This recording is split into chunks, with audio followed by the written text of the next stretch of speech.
Welcome to Let Me Fix This. Enjoy the video. In this video, I will explain how to make crab boil. To begin, gather your main ingredients: fresh crabs, corn on the cob, small potatoes, and smoked sausage. For the seasoning, you'll need a good quality crab boil blend, along with extra cayenne pepper and garlic powder for that perfect kick. Don't forget a very large stock pot, ideally 20 quarts or more, and a sturdy strainer for easy serving. Now, let's prepare the boil base.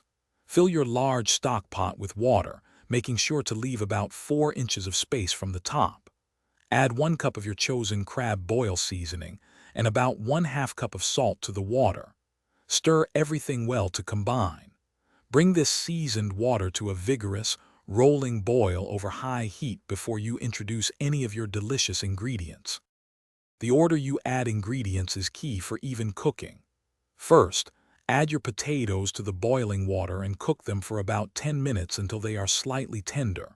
Next, introduce the smoked sausage and corn on the cob, letting them boil for an additional 5 minutes.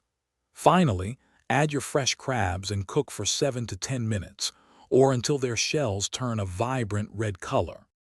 Once everything is perfectly cooked, it's time to serve. Carefully drain the entire contents of your pot onto a large, newspaper-covered table or a big serving platter. Garnish your magnificent crab boil with fresh lemon wedges and a sprinkle of chopped parsley for extra zest. Serve immediately with plenty of melted butter and your favorite dipping sauces for a truly unforgettable meal. Thanks for watching. If you found this helpful, don't forget to like and subscribe.